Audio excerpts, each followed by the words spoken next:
Hi, welcome to working with Notion for Millionaire Grant Lady. When you get initially invited to Notion, I will invite you to your own personal page that tracks your own personal details, as well as the projects you've been assigned, as well as to some internal databases. You won't have access to everything within Notion, but this page is going to be kind of your key starting place anytime you get to work with us. So first off, when you come into this space, you want to make sure that up at the top, these personal details get filled in. One of the things to fill in is your capacity. This is our internal check-in to see, are you ready for more work or do you have as much work as you want? This next box is going to be about whether or not you would be willing to be considered for a fast turnaround projects. Fast turnaround projects typically would take 4 to 8 hours and would need to be completed in a week or less.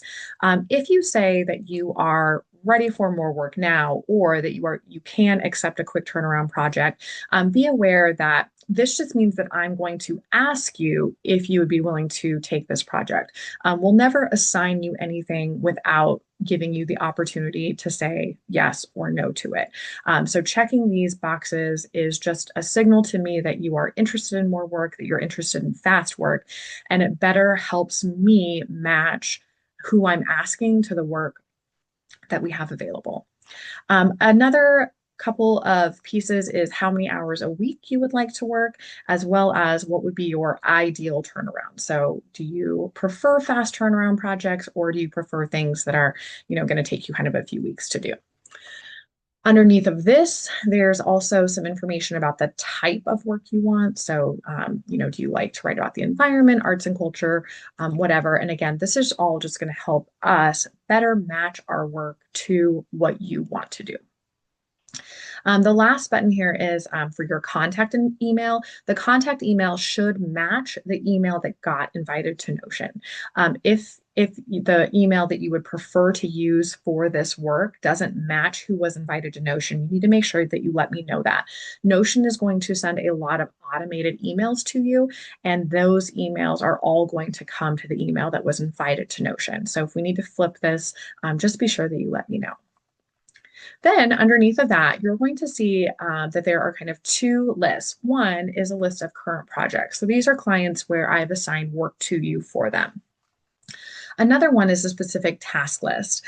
This specific task list is going to be for tasks that have been assigned to you. And there's two tabs. One are active tasks, things that are have been assigned to you, but they're not yet completed. And then the next tab is going to be for anything that is completed. A status of completed is anything that is done or anything that has been canceled. Occasionally, clients will start working with us and either they want to change out a foundation, or maybe the foundation we get in and they decide that they're ineligible.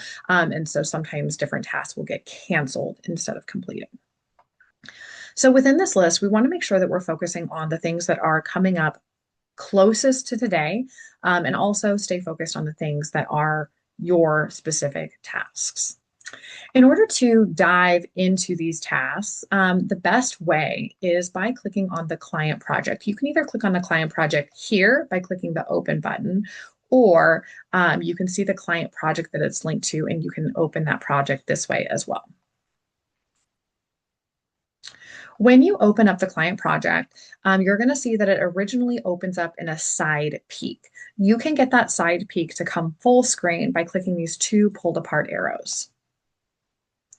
In this side peek, up at the top are going to be some details about the project. Pay attention to the subcontractor that it's assigned to. So this is the subcontractor who's going to be generally most responsible for the bulk of the task list.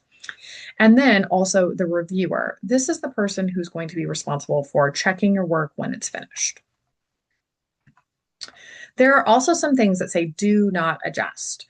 If you click into this, you might see that there are some properties, and you might think, oh, I'm not really sure if that's right. I want to change that. Don't change that, because these different properties are related to kind of some deeper automations within Notion. So changing those properties is going to make those automations not work. So it's really important that anything in Notion you see that's marked do not adjust, that you don't adjust it.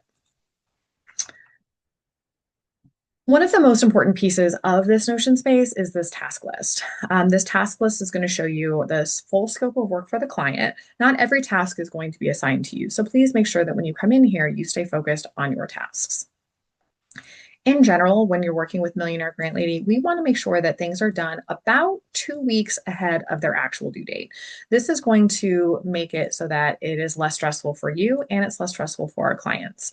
Also, sometimes when we get into portals, we have technical difficulties. So starting work early and trying to finish it early is going to mean that those technical difficulties don't mean we miss deadlines. So as I look at this task list, one of these tasks is due February 20th. Today is February 9th.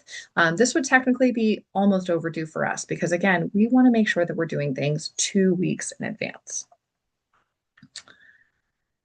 Within this space, there are some other sections. One is a link to the client portal. Within this client portal, this is the only space that the clients have access to. They don't have access to kind of our back end work where we keep the task list, drafts, and things like that. When you are navigating within Notion, it can be pretty easy to get lost. And so instead of using these breadcrumbs up here, I just prefer to use my browser's back button. The welcome packet is going to be a packet of initial notes sent to the client that they fill in and then comes back to us. And then Alex adds her notes. This welcome packet is going to be used to guide the internal preparation work, the funder list, and the template development.